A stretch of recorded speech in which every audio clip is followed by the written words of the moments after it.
Welcome to Denglisch Docs.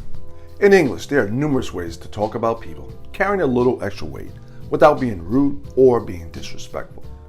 Doctors and dietitians use the words overweight and obese to refer to plus-size people. For example, when you're on the scale, your physician might say, "You're slightly obese, so I suggest you shave about 10 pounds. In this context, shave means to lose or drop some weight.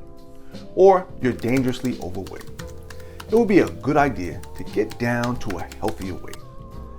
Outside of the doctor's office, using the word obese isn't always well received, and even when your remarks are well intentioned. For example, if you're talking to your girlfriend or your boyfriend and you say, "Babe, you're obese," they might turn around and say, "Babe, you're dumped." To avoid insulting anyone, it's best to use more tactful terms. For instance, James is a heavy-set fella, or Tammy is a plus-size woman. You could also refer to curvy women as curvaceous or voluptuous. For example, Bridget is curvaceous and vivacious, which is another word for lively. Now, when referring to women with plump or larger breasts, you could say that plus-size Victorian model is buxom. When speaking about males, we use the words husky, large, portly, stout, or hefty. For instance, my sister prefers to date husky men, or Philip is a portly man, so he may need a larger shirt. Or Gary's pretty hefty, so he may not be comfortable riding in the Volkswagen Beetle. When talking with friends, usually males who have put on a few extra pounds around the midsection, which is what we call the stomach region, you could say, "Josh, what's up with the beer belly?" Or, "You should really hit the gym to trim down that beer gut." Some people use the word flabby, but it's better to use the word only in reference to yourself or amongst very good friends. You might say, "My arms are getting so flabby," or "I have so much flab on my legs." But you shouldn't say, "Your tummy is so flabby" to someone else unless it's your BFF and you guys get down like that, which means that you have a mutual understanding. Sometimes you may hear people say things like, "Ben is a big guy," or "Susie's a big girl," but the word big should always be used in context and in the right company.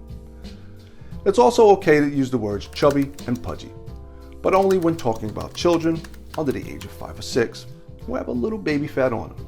It's all right to say, "Aw, look at those chubby cheeks," or "Your baby is so cute and pudgy." But if you were to say, "You're so chubby or pudgy" to an adult, they would take it as an insult, unless you were saying it in a playful or humorous way. When people have medical conditions that cause their stomach to extend outward, we say, "My belly's distended." And after a large meal, when your stomach is full, you could say, "Wow, I'm so bloated." Corpulent is a synonym of fat.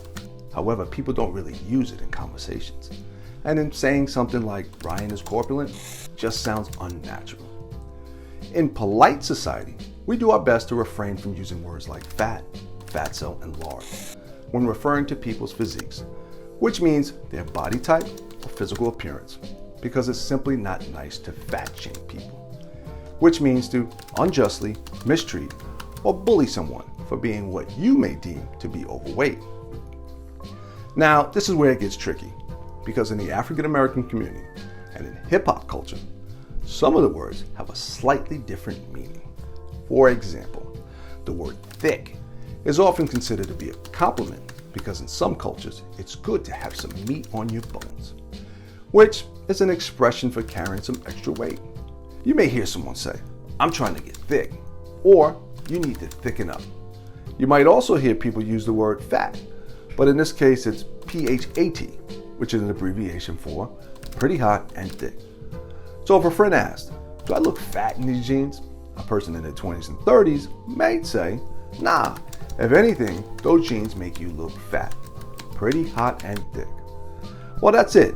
You've just learned how to use these new words correctly. Now that's a weight off your mind. Thanks for watching.